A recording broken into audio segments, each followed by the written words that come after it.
என் கார்ல கூட பின்னால் ஒட்டியிருக்கேன் பாருங்க, அப்படிப்பட்டவங்க தான் ஒட்டி வச்சிருக்கேன். 6000 கோடி தமிழகத்திற்கு ரயில்வேல கொடுக்கப்பட்டு இருக்கிறது. 12 லட்சம் ஊதியம் வாங்குபவர்களுக்கு வருடத்துல. பீகார் மாநில பட்ஜெட்டை நாடாளுமன்றத்துல கேட்கும் வாய்ப்பு எனக்கு கிடைச்சதா கனிமொழி சொன்னாங்க. இந்த பட்ஜெட் பீகாருக்கான பட்ஜெட். அதாவது துரதிருஷ்டவசமா பாரத பட்ஜெட் அவங்க காதலே விழல் என்றது மிக மிக வருத்தமுள்ள ஒரு விஷயம். பீகார் அப்படின்னும் போது அவங்களோட தேர்தல் வியூக அமைப்பாளராக யாரை கூட்டிட்டு வந்தாங்க? பீகார்ல உள்ள பிரசாந்த் கிஷோரை தான் கூட்டிட்டு வந்தாங்க. அப்ப நாம சொல்லலாம்ல, உங்களுக்கு தமிழ்நாட்டுல யாரும் கிடைக்கலையா? தமிழ்நாட்டுல உள்ள அறிவாற்றல் மீது, தமிழ்நாடோட வியூக அமைப்பாளர்கள் மீது உங்களுக்கு நம்பிக்கை இல்லையா? இப்ப சுயநலம் என்று வரும்போது எந்த மாநிலமும் கிடையாது இவங்களுக்கு. பீகாரை பற்றி இன்னைக்கு வளர்ந்து வருகின்ற ஒரு மாநிலத்திற்கு கொடுக்கப்பட்டிருக்கிறது. ஆனா தமிழகத்திற்கு கொடுக்க வேண்டாம்னு யாரும் சொல்லலை. இன்னும் சொல்ல போனா அவங்கள விட எங்களுக்கு தமிழகத்தின் மீது அக்கறை இருக்குது. ஒரு கேள்வி கேட்கிறேன்.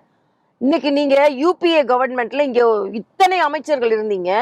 சிதம்பரம் தான் பட்ஜெட்டை தாக்கல் செய்யறாரு. எத்தனை முறை தமிழ்நாட்டுக்கு எவ்வளவு திட்டங்களை கொண்டு கொடுத்துட்டீங்க? நீங்க சொல்லுங்க பார்க்கலாம். இல்ல. ஆக நீங்க செய்யும் போது எதையுமே செய்யாம, இன்னைக்கு கூட என் கார்ல கூட பின்னால் ஒட்டியிருக்கேன் பாருங்க, அப்படிப்பட்டவங்க தான் ஒட்டி வச்சிருக்கேன். 6000 கோடி தமிழகத்திற்கு ரயில்வேல கொடுக்கப்பட்டு இருக்கிறது. 12 லட்சம் ஊதியம் வாங்குபவர்களுக்கு வருடத்துல வருமான வரி கிடைக்கலன்னா தமிழகத்தில் உள்ள ஊதியம் வாங்குபவர்களும் பலன் பெறுகிறார்கள் அல்லவா?